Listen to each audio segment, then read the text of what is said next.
সরোবরের ৮ নম্বর গেটের সামনে আমরা দেখতে পাচ্ছি যে পরিবেশ প্রেমীরা এবং লেক লাভার্স ফোরাম, যে সমস্ত পরিবেশ প্রেমী লেকে যারা প্রতিদিন প্রাতঃভ্রমণ বা সান্ধ্য ভ্রমণ করতে আসেন, তারা সমবেত হয়ে এখানে বিক্ষোভ দেখাচ্ছেন। এখানে সম্প্রতি দোল যে গিয়েছে সেই সময় যেহেতু লেকটা বন্ধ রাখা হয়েছিল সমস্ত গেট, কিন্তু দেখা গিয়েছিল 12 নম্বর গেটটি খোলা রাখা হয় এবং খুব আশ্চর্যজনক ভাবে লেকের ভেতরে যে সমস্ত ক্লাবগুলো রয়েছে, প্রায় 10টি ক্লাব রয়েছে, ক্লাবগুলো কিন্তু খোলা রাখা হয় এবং সেখানে মৎস্য হয়, সেখানে আনন্দ উল্লাস হয়, ডিজে এনে গান চালানো হয় এবং তাতে দেখা যাচ্ছে যে একেবারেই কিন্তু পরিবেশের কোনো নিয়মকেই বুড়ো আঙ্গুল দেখানো হয়েছে।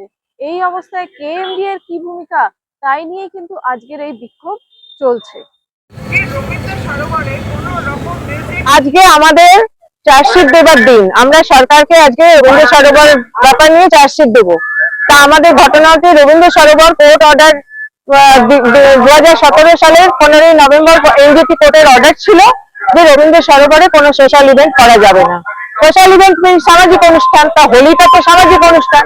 7 বছর ধরে হোলিতে সব বন্ধ থাকতো এবং প্রতি বছরই বন্ধ থাকতো। এই বছর জনসাধারণের জন্য বন্ধ, কিন্তু 12 নম্বর গেটটা খোলা ক্লাবের জন্য। আমাদের প্রশ্ন সেইখানে কেন ক্লাবের জন্য খোলা? ক্লাব কি অসাধারণ, না এই রবীন্দ্র সরোবরটা ক্লাব কিনে নিয়েছে? আজকে ওই প্রতিবাদ, আমাদের আজকে প্রতিবাদ কেন হবে, কেএমডি কেন করলো, আমরা চার্জশিট দেবো। আমাদের রবীন্দ্র সরোবরে অনেক ওয়াটার বডি এত দূষিত হয়ে গেছে, আমাদের ওয়াটার বডি নিয়ে চার্জ আছে, আমাদের ক্লাবের লোকেরা সব জল টেনে নিচ্ছে পাম্পে করে, তাই নিয়ে চার্জ আছে। মসজিদে সোয়ারেজ নেই, মসজিদে টয়লেট হয়ে গেছে, সেই নিয়ে আমাদের চার্জ আছে। ক্লাবের লোকগুলো বিজনেস করছে, সেই নিয়ে আমাদের ফুটবল ক্লাব, ক্রিকেট ক্লাব সব বিজনেস করছে, সেই নিয়ে আমাদের চার্জ আছে।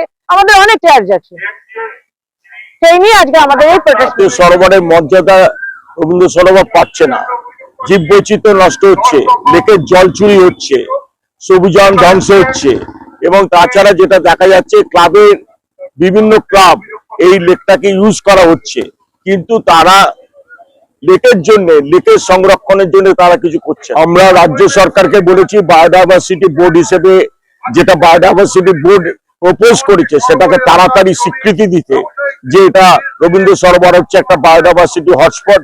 এবং কেন্দ্র সরকারকে আমরা বলেছি যে এটা ইকো সেন্সিটিভ জোন, যেহেতু একটা ওয়েটল্যান্ড, তাকে চারদিকে যে সবুজায়ন আছে সেইটা যাতে ঠিকভাবে থাকে, তাকে ইকো সেন্সিটিভ জোন হিসেবে সংবেদনশীল এলাকা এইভাবে আমরা তাকে ডিক্লেয়ার করতে বলি। যে একটা ডিপার কনস্পিরেসি চলছে এই লেক সরোবরের বিরুদ্ধে, এটা শুধু অন্যায় নয়, এই যে বায়োডাইভার্সিটি বুঝারই চেষ্টা করছে না যে গোটা কলকাতার ফুসফুস হচ্ছে এই লেক।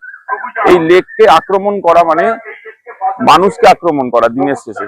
আর যে দোলের কথা বলছেন, সেই দোলে তো গোটা এই লেক সরোবর সাধারণ মানুষের জন্য বন্ধ ছিল। যারা মেন স্টেক হোল্ডার এই লেক সরোবর, সাধারণ মানুষ হচ্ছে সব থেকে বড় স্টেক হোল্ডার। যারা মর্নিং ওয়াকার্স, লেক প্রেমী, তারা হচ্ছে main stakeholders of this lake.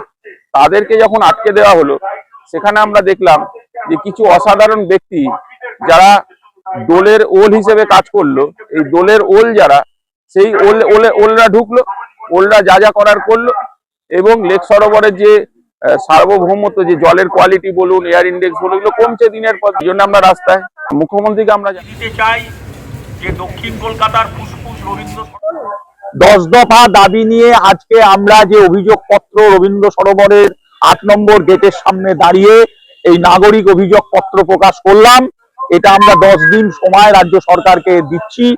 তাদের কাছে আমাদের আবেদন যে তারা এটার জবাব দিন, অন্যথায় আমরা 10 দিন বাদে আদালতের দ্বারস্থ হব।